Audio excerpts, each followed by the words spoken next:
So what is going on, guys? My name is Zero and welcome to another Plants vs Zombies Battle for Neighborville video here today on my channel. Today I'm going to be talking about something which I have been asked a ridiculous amount of times on Twitter and on my live stream yesterday. And that question was, is there character variance in Battle for Neighborville? And the answer to that question is no. Now, a lot of you may be upset over that. I would love to know your thoughts in the comment section down below because, of course, there's no character variance in this game. That means if you had a favorite character from the Garden Warfare franchise, like let's say it was the Fire Pea Shooter or Super Commando or something like that, those variants are not in the game anymore. It has been replaced with an upgrade or perk system for each character class. So I'm going to be explaining the whole perk system or the upgrade system in today's video, how you can get better perks and things like that, and what they do. But I would love to know your thoughts about there being no character variance in Battle for Neighborville because obviously it's been a big part of the Garden Warfare franchise.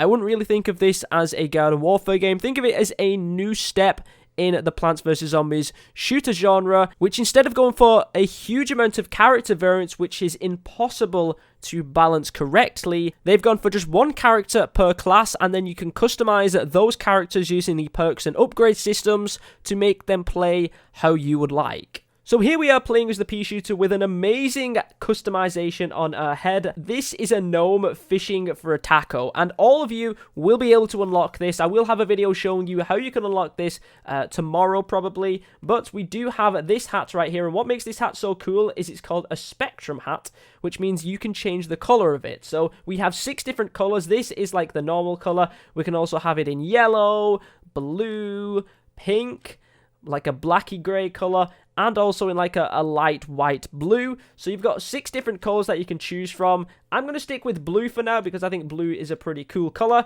But we do have this pea shooter with an amazing hat right here. But we're going to be taking a look at the perk system. So if we go onto our customization character screen, you can see on the left we have 7 pink dots and we have some text underneath. Those are our upgrades. So if we go to our upgrades, you can see that we have many different upgrades here. If I'm actually going to deselect all of these right now, you can use 7 upgrade points on your character.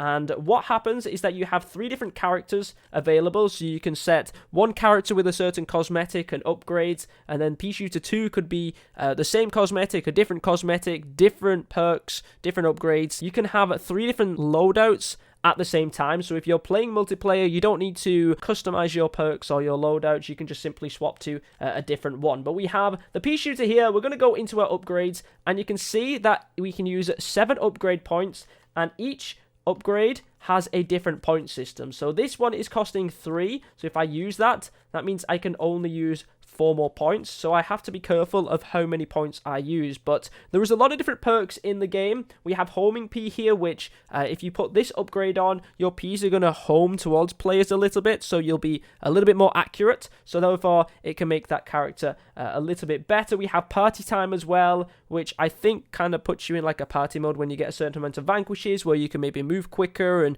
do more damage and things like that. And then we also have upgrades which affect our abilities. Now, the way that you can unlock more upgrades for your characters is by getting each individual character class to level 10 and then promoting them in Giddy Park. The more times you promote your characters, the more upgrades you can unlock, and therefore have a bigger variety of upgrades to choose from when you're creating your classes. So as you can see, we have 2 upgrades which change or affect the Chili Bean Bomb. We have 2 that change the Gatling, and then we also have 2 that change Pea Super as well. So not only do the upgrades change how your character plays just in general, it also can change the abilities as well. But of course, they do have different point systems, and you can only use 7 in a row. So one good example that I'm going to take for you guys right now is, let's say we wanted to play as a sunflower.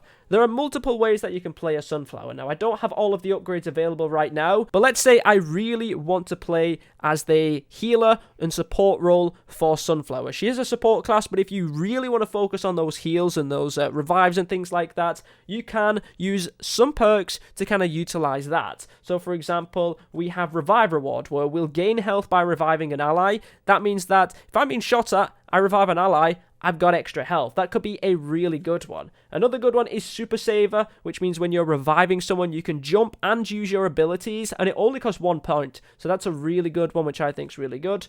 Also, if you plan on reviving a lot, why don't you use this perk, which is called Refreshing Revive, which will refresh your abilities quicker once you revive an ally. So if you're planning on reviving a lot of people, that's also a great perk to use. I would say Revive Reward is a great one to use as well. And then you have some other upgrades which you can use as well. For example, if we move down here to our abilities, these ones could actually buff heal beams and stuff like that. I believe Cocoon is one that when you heal a teammate, it will kind of attach to other teammates as well. So you're going to be able to heal multiple people at the same time, so that's really cool as well.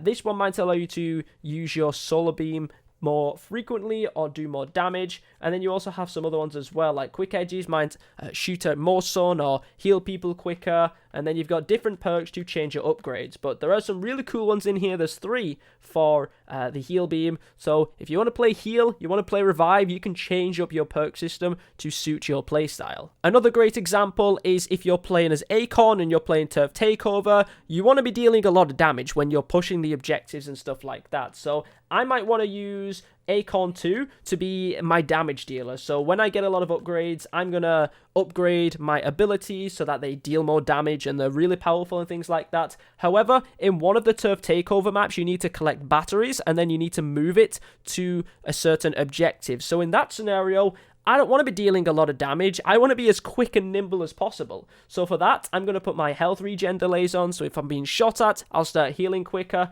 I also want to put on like speedy. So that means I can move faster, except when sprinting. Because if you're holding the battery, you can't actually sprint. So speedy is a great one to use. So if I'm playing Turf Takeover, I can play as Acorn and Oak as a very strong attackive player. But then when it comes to the end game, I switch over to this version, which is a nimble, quick, speedy class to be able to collect those batteries and take them home.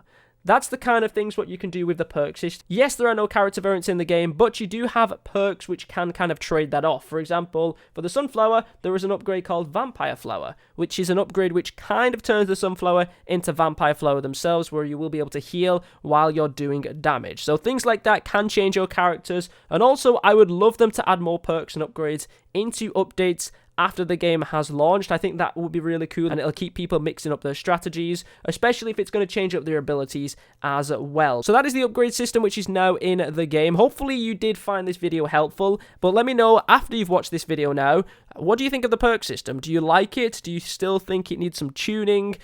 Do you still miss the variants? Let me know in the comments down below. I'd love to know. But I did get that question a lot about, is there variants in the game? The answer to that is no. We have this upgrade system in its place. Is that the right decision? We're going to have to wait and see. But I can guarantee you it's going to be a lot easier for the team to balance things. Nonetheless, hopefully you guys did enjoy today's video. Thank you very much for watching. My name is Zero, and I will catch you all in another video.